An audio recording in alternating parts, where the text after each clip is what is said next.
میرے آقا مدینے والے مصطفیٰ صلی اللہ علیہ وسلم کا فرمان، من قال صلی اللہ علی محمد فقد فتح علی نفسہ 70 بابا من رحمہ۔ نبی پاک فرماتے ہیں جو کہے صلی اللہ علی محمد صلی اللہ علیہ وسلم، اس نے اپنے اوپر رحمت کے 70 دروازے کھول لیے۔ یعنی میں اور آپ چاہتے ہیں کہ ہم پر رحمت کے دروازے کھل جائیں، ایک بار یہ درود پاک پڑھنا ہے، مل کر پڑھ لیں، صلی اللہ علی محمد صلی اللہ علیہ وآلہ وسلم۔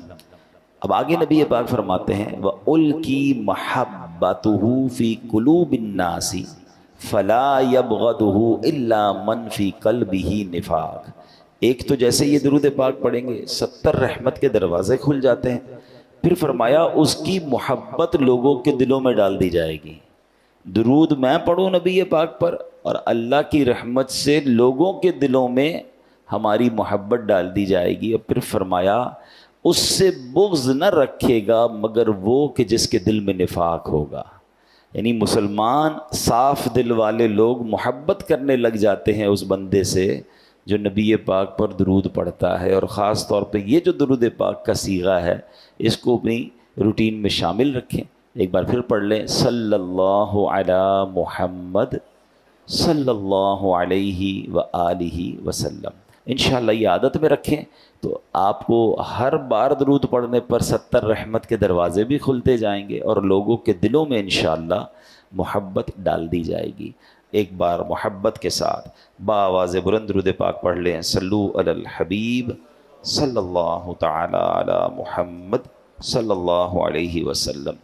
تم تھے خوش جب رب نے ہم کو خیر امت کر دیا، رحمت عالم ہمارے الصلاۃ والسلام، خیر امت کر کے اپنی رحمتوں میں دھر لیا، صدقے تیرے ہیں پیارے الصلاۃ والسلام۔ الحمدللہ عز و جل ہم کچھ قرآن کی باتیں، قرآن کے احکام، قرآن کی آیتوں کو سمجھنے کی کوشش کرتے ہیں۔ آج قرآن مجید فرقان حمید کی سورہ بقرہ کی آیت نمبر 83 پہلے پارے میں ہے، اس کی کچھ باتیں سمجھنے کی کوشش کرتے ہیں۔ اللہ کریم قرآن مجید میں ارشاد فرماتا ہے وَبِالْوَالِدَيْنِ إِحْسَانًا وَذِي الْقُرْبَى وَالْيَتَامَى وَالْمَسَاكِينِ۔ آسان ترجمہ قرآن کنز العرفان۔ اور ماں باپ کے ساتھ بھلائی کرو اور رشتہ داروں اور یتیموں اور مسکینوں کے ساتھ اچھا سلوک کرو۔ پارہ نمبر 1 سورہ بقرہ آیت نمبر 83 کا ایک جز، ایک حصہ ہم نے سنا ہے۔ اب ہم نے والدین کے بارے میں، رشتہ داروں کے بارے میں پچھلے بیانات میں کافی ڈسکس کیا ہے۔ آج ہم پرٹیکولرلی یتیم کے بارے میں جانیں گے۔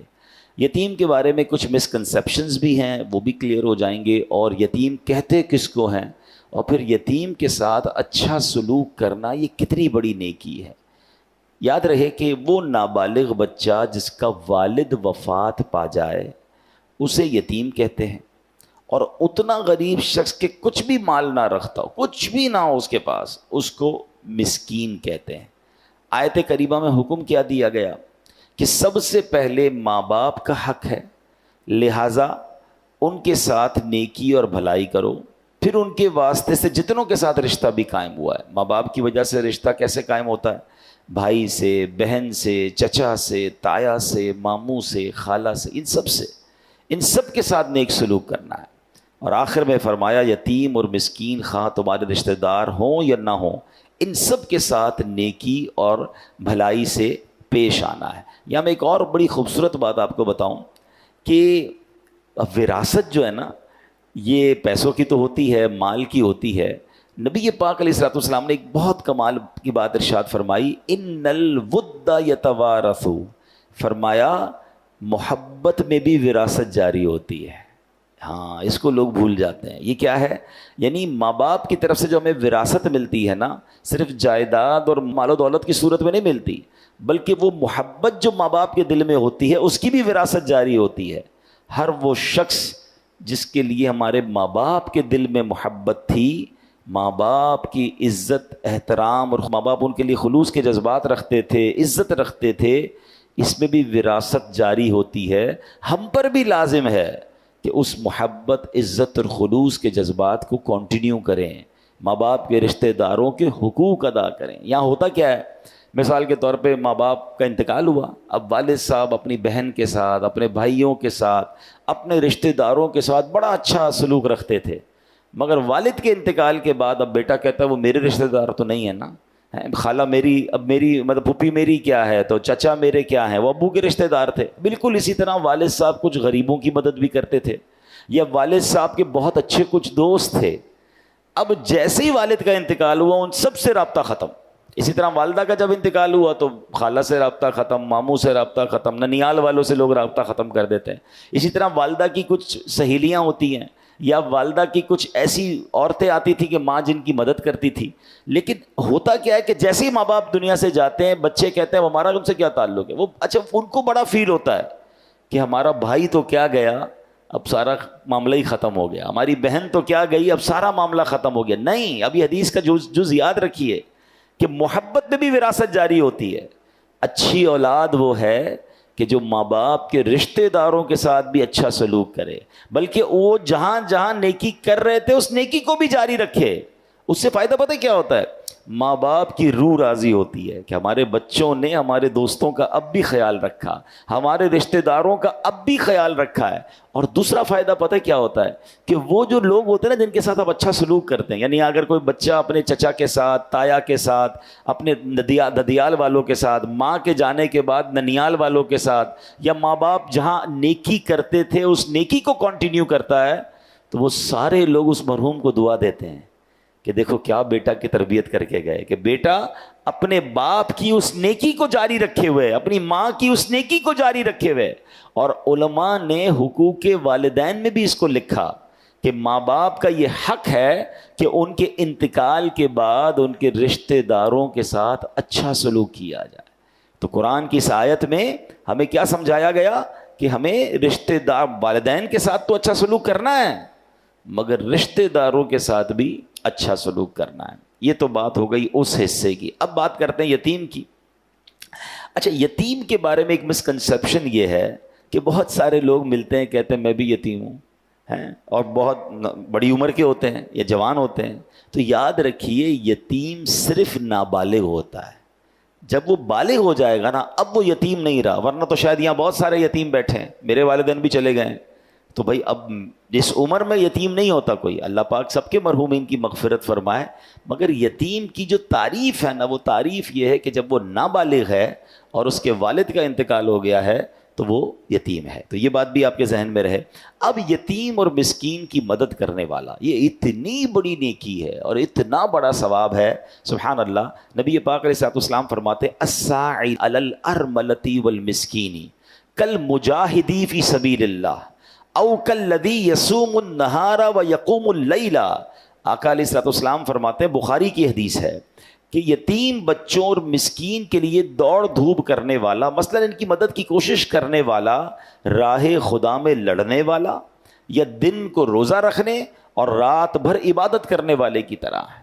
اب آپ ذرا غور کیجئے کہ دن کو روزہ رکھنا، رات بھر عبادت کرنا، بلکہ راہ خدا میں جہاد کرنا، اس کے برابر کس کو کہا گیا کہ جو یتیم کی یا مسکین کے لیے کوشش کرتا ہے، کسی کو یتیم مسکین کو کھانا کھلا رہا ہے، ان کی تعلیم کے لیے مدد کر رہا ہے، ان کو کہیں ڈراپ کر رہا ہے، ان کو ریسیو کر رہا ہے، یہ وہ نیکی ہے کہ یہ مجاہد کے برابر ہے، راہ خدا میں لڑنے والے کے برابر ہے۔ حدیث پاک میں آتا ہے جنت میں پہنچ کر وہاں سے واپس دنیا میں آنے کی کوئی خواہش نہیں کرے گا۔ دنیا سے کوئی جنت میں پہنچ جائے اس کو پھر دنیا میں کیوں واپس آنا ہے؟ مگر سبحان اللہ، جو راہ خدا میں لڑتے ہوئے شہید ہوا ہوگا نا، وہ جنت میں پہنچ کر بھی خواہش کرے گا کہ کاش پھر دنیا میں جاؤں، پھر راہ خدا میں لڑوں اور پھر شہادت کا مرتبہ پاؤں۔ مبارک ہو ان لوگوں کو جو اللہ کی راہ میں لڑتے ہیں اور پھر شہادت کا رتبہ پاتے ہیں۔ اب عام لوگوں کے لیے تو یہ مواقع نہیں ہوتے، یہ تو فوج ہوتی ہیں دنیا بھر میں، جو بھی جیسے بھی ملک کے لیے، وطن کے لیے، اسلام کے لیے جو لڑائی ہوتی ہے وہ لڑتے ہیں، مگر عام لوگوں کے لیے بھی کیا ہمیں ایک انعام مل گیا کہ اگر یتیم کی مدد کی جائے، مسکینوں کی مدد کی جائے تو فرمایا یہ راہ خدا میں جہاد کرنے کے برابر ہے۔ صدیقہ بنت صدیق حضرت عائشہ صدیقہ طیبہ طاہرہ رضی اللہ تعالی عنہا سے روایت ہے کہ رسول ذیشان مکی مدنی سلطان صلی اللہ علیہ وسلم نے فرمایا جو کسی چھوٹے لاوارث یا یتیم بچے کو پالے یہاں تک کہ وہ لا الہ الا اللہ کہنا شروع کر دے، اللہ پاک اس شخص سے حساب نہ لے گا۔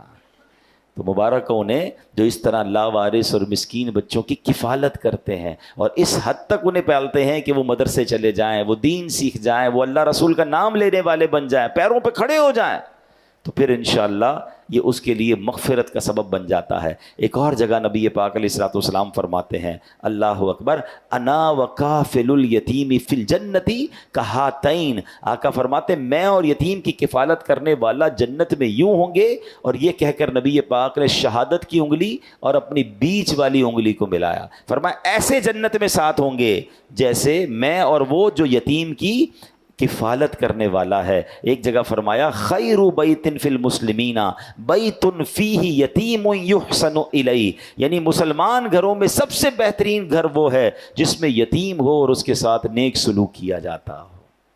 لیکن آگے فرمایا وشر بیت فی المسلمین بیت فیہ یتیم یساء الیہ، فرمایا سب سے برا گھر وہ ہے جس میں یتیم ہو اور اس کے ساتھ برا سلوک کیا جاتا ہو۔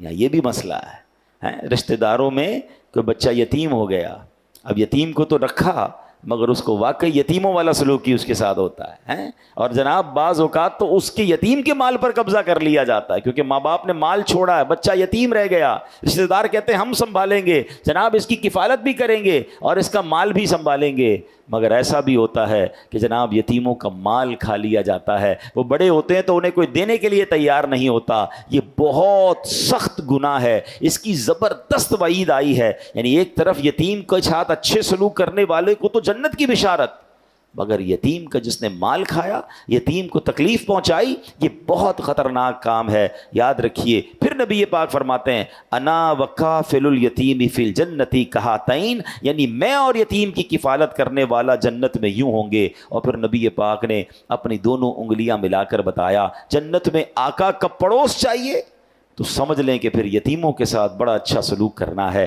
پیارے آقا علیہ الصلوۃ والسلام، آپ جانتے ہیں یہ کتنی بڑی فضیلت ہے، انبیاء کرام جنت میں کہاں ہوں گے؟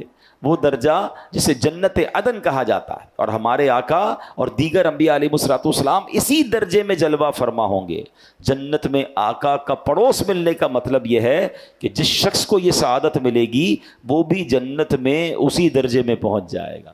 اور سبحان اللہ، اگر جنت میں نبی پاک کا دیدار بھی نصیب ہوتا رہے تو اس سے اچھا انعام کون سا ہوگا؟ تو اس نیکی کے لیے تو کوشش کرنی چاہیے۔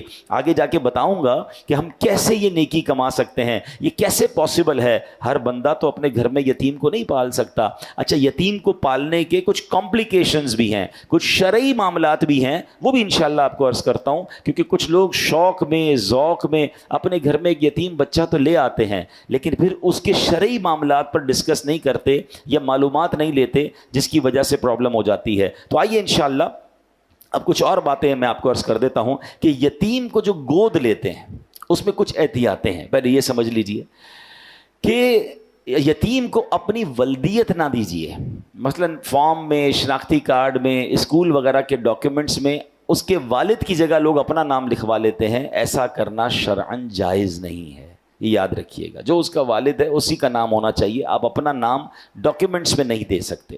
اسی طرح یتیم جب بالغ ہوگا نا تو اب پردے کے معاملات بھی ہوں گے، مثلا اگر کسی نے بچہ لڑکا یتیم ہے اور گھر میں کفالت کر لی ہے تو جس خاتون نے بے شک اس کو بیٹا سمجھ کر ہی پالا ہے، مگر جب یہ بالغ ہوگا تو یہ نامحرم ہو جائے گا، تو اب وہ احتیاط جو ہے وہ دوبارہ کرنی پڑے گی۔ پتہ چلا ایک نیکی تو کرنے جا رہے ہیں لیکن علم دین نہیں ہے، بعض لوگ کرتے ہیں، بہت خدمت کرتے ہیں یتیم کی، بچپن سے لے کر پالتے ہیں، مگر کچھ ایسی غلطیاں کر جاتے ہیں کہ پھر گناہوں کا میٹر شروع ہو جاتا ہے۔ اسی طرح اگر کوئی بچی لے کر آئے ہیں گھر میں اور اب وہ بچی بالغ ہو گئی ہے، بڑی ہو گئی ہے، تو مردوں کا، گھر کے مردوں کا جو اجنبی ہیں اس کے لیے پردہ شروع ہو جائے گا۔ تو جب بھی ایسا کوئی کام کرنا ہو، بار بار اسی لیے کہا جاتا ہے کہ اس کی شرعی رہنمائی لے لیں، علماء سے رجوع کر لیں، گائیڈ لائن لے لیں، طریقے موجود ہیں، اس طریقے کے مطابق کریں گے تو یہ نیکی بہت بڑی ہے. سبحان اللہ. اب جو میں نے بات کی نا کہ یتیموں کا جو لوگ مال کھا جاتے ہیں، وراثت میں یہ بڑا مسئلہ ہوتا ہے کہ کسی بھائی کا انتقال ہو گیا،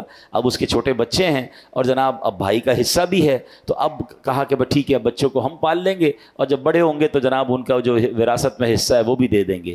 لیکن بعض لالچی لوگوں کی نظر ہوتی ہے ان کے مال پر اور پھر وہ یتیموں کو کچھ نہیں دیتے یا اس میں ڈنڈی مارتے ہیں.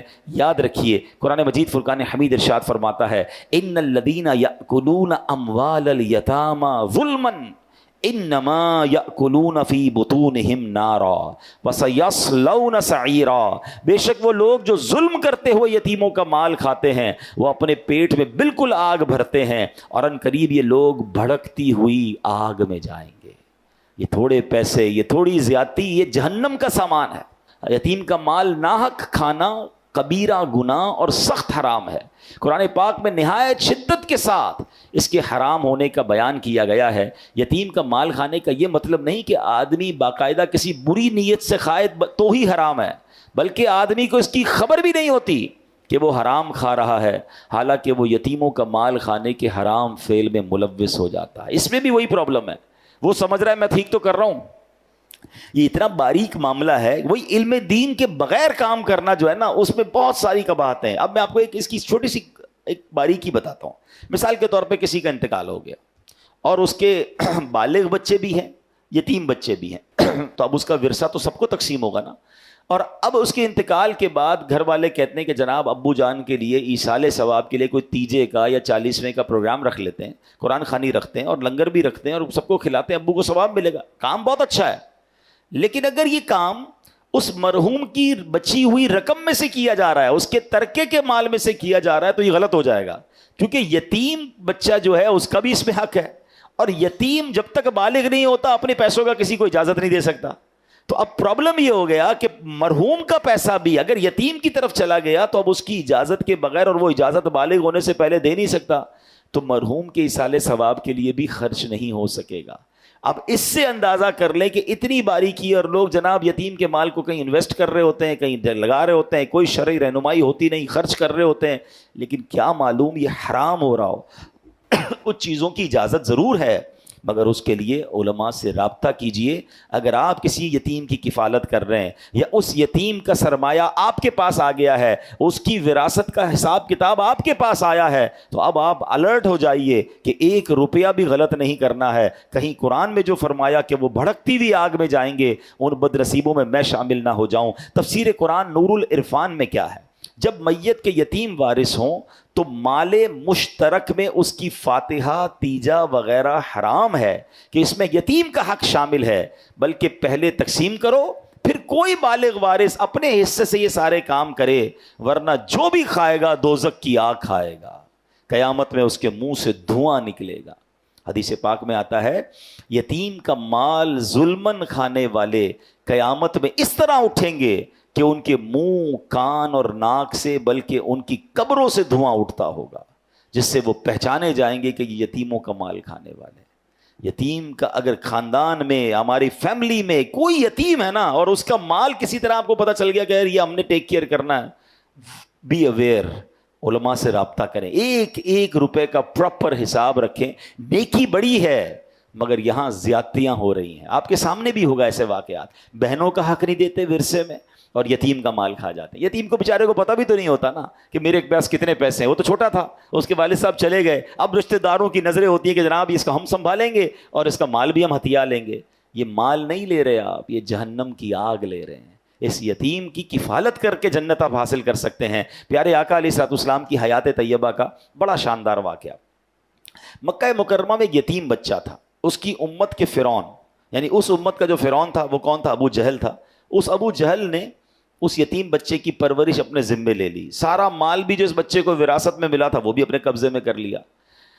اب چاہیے تو یہ تھا کہ ابو جہل اس کی اچھی دیکھ بھال کرتا، مگر اس بدبخت نے، جس کے دل میں حرص و ہوس بھری ہوئی تھی، یتیم کی پرورش کرنے کی بجائے اس کے مال پر قبضہ کر لیا. ایک دن وہ بچہ ننگے بدن پریشان حال ابو جہل کے پاس آیا اور کہا کہ مجھے اپنا مال دو جو میرے والد صاحب چھوڑ کر گئے تھے. اس بدبخت نے اس یتیم کو دھکے دے کر اپنے گھر سے نکال دیا. اچھا اب جب قریش کے سرداروں نے دیکھا کہ یتیم کے ساتھ ایسا ہوا ہے تو کہا ایسا کرو تم مسلمانوں کے نبی محمد عربی صلی اللہ علیہ وسلم کے پاس جاؤ اور ان سے جا کر مدد مانگو. اچھا انہوں نے یہ چیز بھی ٹونٹ کرنے کے لیے کہی تھی کہ وہ بھی کیسے مدد کریں گے, چلو پھر بھی تم جاؤ ان کے پاس. وہ پیارے آقا علیہ الصلوۃ والسلام کے پاس آیا.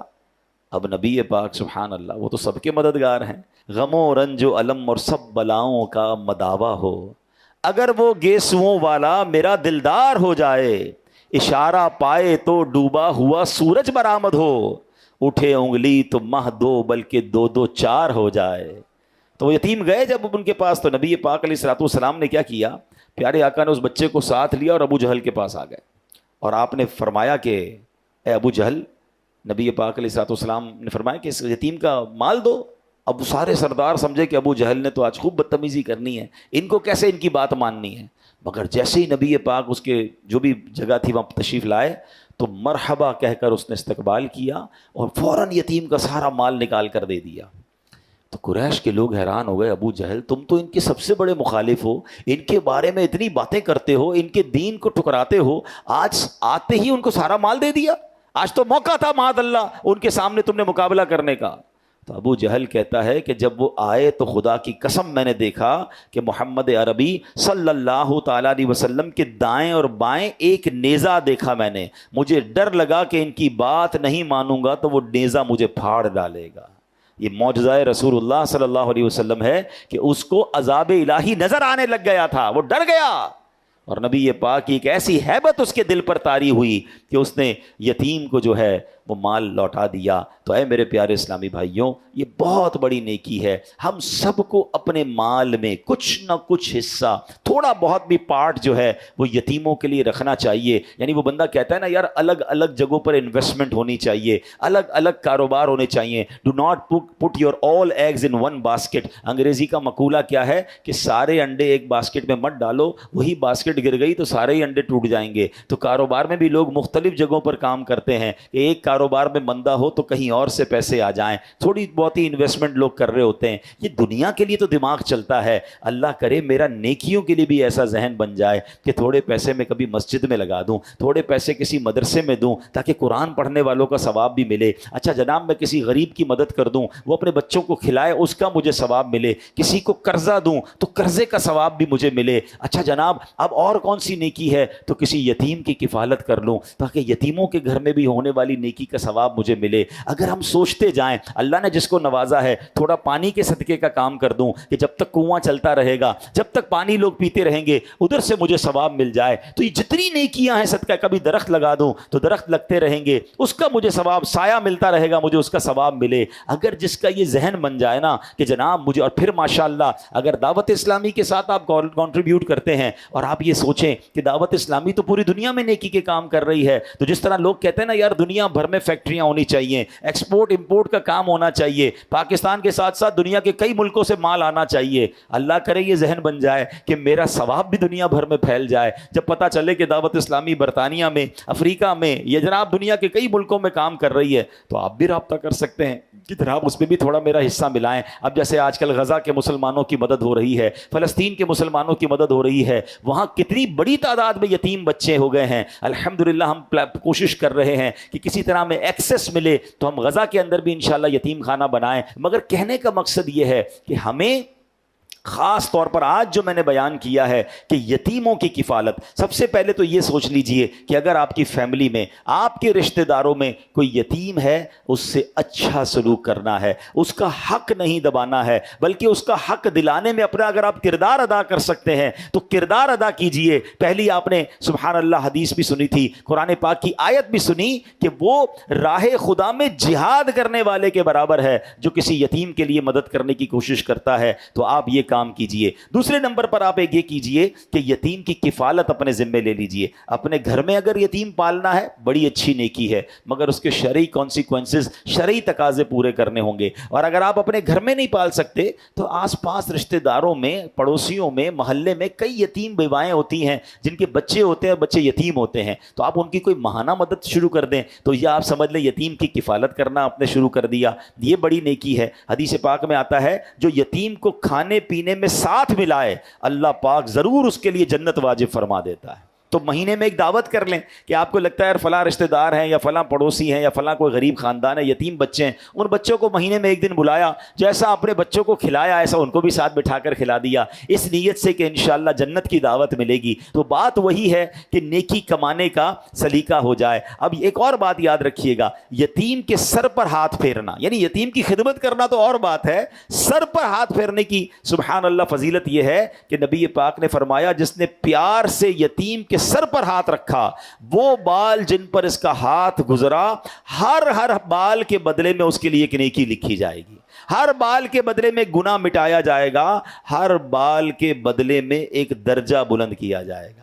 تو اللہ کی رضا کے لیے. اچھا یہ بھی کیوں, جب آپ سر پہ ہاتھ پھیرتے ہیں تو شفقت ہے نا, اس کو فیل ہوتا ہے, اس کو اچھا لگتا ہے کوئی ہے جو میری جو ہے وہ مدد کرنے والا ہے. اچھا اس میں بھی بڑی پیاری علماء نے تقسیم بتائی ہے, اور یہ حدیث پاک میں ہے کہ لڑکا یتیم ہونا تو ہاتھ کیسے پھیرنا ہے, پیچھے, سر کے پیچھے سے ہاتھ آگے لانا ہے. اور جس کا والد ہے دنیا میں, ویسے ہی ہمارے کسی دوست کا بیٹا ہے اور شفقت کے لیے آپ سر پہ ہاتھ پھیر رہے ہیں تو آگے سے پیچھے بالوں کی طرف لے جانا ہے. تو یہ بھی طریقہ حدیثوں میں بیان ہوا. تو بہرحال میرے پیارے اسلامی بھائیوں, جب سر پر ہاتھ پھیرنے میں اتنا ثواب ہے کہ ہر بال کے بدلے نیکی ہے, تو یتیم کو کپڑے دلانا, یتیم کو کھانا کھلانا, یتیم کی تعلیم کا انتظام کرنا, دیکھیں وہ بن باپ کا بچہ ہے, آپ اس کے ساتھ اچھا کریں گے, آپ کے اپنے بچوں کے ساتھ اچھا ہونا شروع ہو جائے گا. تو آخر میں میری گزارش یہی ہے کہ مثال کے طور پہ کوئی میرا بھائی ایسا بیٹھا ہے, آپ کے 3 بچے ہیں, آپ کے 4 بچے ہیں, آپ کے 5 بچے ہیں, اللہ آپ کو برکت دے آپ کے بچوں میں, تو کیا ایسا نہیں ہو سکتا کہ میں یہ بھی پلان کروں کہ یار کم از کم 2 یتیم بچے بھی میں پالوں گا. 4 بچے بھی تو پال رہا ہوں نا, وہ 2 بھی انشاءاللہ میری ذمہ داری ہوں گے, وہ پلتے رہیں گے, وہ خوش ہوتے رہیں گے, ان کی برکت سے اللہ میرے بچوں کی خیر فرما دے گا. تو اول تو آپ خود سے کیجیے. اگین میں یہی کہہ رہا ہوں کہ اپنے خاندان میں سب سے پہلے دیکھیں, ہماری سب سے پہلی ذمہ داری اپنا ہی خاندان ہے. ہو سکتا ہے ہمارے ہی خاندان میں یتیم بچے ہوں اور ہماری نظروں میں نہ ہوں, تھوڑا سا توجہ دیں گے. میں نے تعریف بیان کر دی کہ جس کے والد کا انتقال ہو گیا ہو اور وہ نابالغ ہو تو وہ یتیم ہے, اس کی کفالت کر کے جنت کا سامان کیجیے. ہو سکے تو اس کی ساری ذمہ داری اپنے اوپر لے لیجیے, اس کی تعلیم کی, اس کے لباس کی, اس کی میڈیکل کی, اور اس کو بڑا کیجیے. آپ دیکھیں قدم قدم پر انشاءاللہ روزانہ نیکیاں ملنا شروع ہو جائیں گی. اور آپ کو لگتا ہے یار میں پرسنلی یہ نہیں کر سکوں گا, میرے لیے ڈھونڈنا مشکل ہے, تو پھر دعوت اسلامی میں الحمدللہ ایک پورا نظام ہے. اور آپ کو میں خوشخبری دے رہا ہوں کہ الحمدللہ کراچی میں پہلا یتیم خانہ, یہ آپ جب دیکھیں گے کبھی گزر ہو آپ کا ناگن چورنگی کے پاس نیو کراچی پہ, تو آپ دیکھیے گا گراؤنڈ+7 کی اسٹیٹ آف آرٹ بلڈنگ اب کمپلیشن کے مرحلے میں ہے. اور انشاءاللہ آپ یتیم خانہ, ہم نے یہ بھی سوچا تھا جب یہ بنانے لگے تھے کہ نارمل مدرسے کی طرح کا بنا لیں. ہم نے کئی یتیم خانوں کا وزٹ کیا, پھر ہمیں اندازہ ہوا کہ پاکستان میں کئی یتیم خانے, واقعی یتیم خانے بنا دیے انہوں نے. اتنا برا حال ہے, میں سب کا نہیں کہتا, کچھ واقعی بہت اچھے ہیں, لیکن انشاءاللہ ہم نے ایک ایسا پلان کیا کہ ہم ایسا یتیم خانہ بنائیں کہ عام بچے تمنا کریں کہ ہمیں وہاں پر رہنا ہے, کیونکہ یہ ہمارے بچے ہوں گے. ان کی رہائش, ان کا کھانا پینا, ان کی میڈیکل, بلکہ ان کو دیکھیں نا, اگر بچہ عید کی چھٹیوں پہ اپنے ماں باپ کے پاس جاتا ہے, یہ کہاں جائیں گے؟ تو ان بچوں کو کہیں اسلامک ٹور پر بھی لے جانا, یا پاکستان ٹور پہ لے جانا, مزارات اولیاء کا ٹور کرانا, وہ بھی ہماری ذمہ داری ہوگی. تو ایک شاندار مدنی ہوم زیر تعمیر ہے, اور انشاءاللہ مجھے بہت امید ہے کہ اینڈ آف 2025 یا جنوری 2026 کے قریب اس کی اوپننگ ہوگی. جب آپ دیکھیں گے تو اگر آپ یتیموں کی کفالت خود کریں, دوبارہ میں کہتا ہوں آپ خود کریں, نہیں کر سکتے اور آپ چاہتے ہیں کہ ہم یہ ذمہ داری لیں, تو آپ دعوت اسلامی کے ساتھ تعاون کر سکتے ہیں. مدنی ہوم کے نام پر اپنا ڈونیشن دیں گے تو انشاءاللہ یہ یتیموں کی کفالت پر خرچ ہوگا, اور یہ انشاءاللہ آپ کے لیے صدقہ جاریہ ہوگا. اللہ سے میں دعا کرتا ہوں کہ رب کریم ہمیں یہ نیکی کمانے کی بھی توفیق عطا فرمائے, کیونکہ جو اس کا اجر نبی پاک نے فرمایا نا کہ یتیم کی کفالت کرنے والا اور میں ایسے ہوں گے, تو پیارے آقا کے ساتھ اگر جنت مل جائے تو میں سمجھتا ہوں ایک مسلمان کے لیے اس سے بڑی کیا سعادت ہے. اور زندگی میں دیکھیں, ابھی نہیں ہے آپ کی نظر میں کوئی, لیکن ہو سکتا ہے تھوڑے دنوں بعد آپ کی نظر میں کوئی ایسی فیملی آ جائے گی, کوئی ایسی درخواست آپ کے پاس آئے گی, پتہ چل جائے نا کہ یہ بیوہ اور یتیم ہیں اور یہ بچے یتیم ہیں, تو بس اب آپ نے ان کی خدمت کرنی ہے, ان کا ساتھ دینا ہے. اللہ کریم ہم سب کو یہ نیکی کرنے کی توفیق عطا فرمائے. آمین بجاہ النبی الامین صلی اللہ تعالی علیہ وسلم.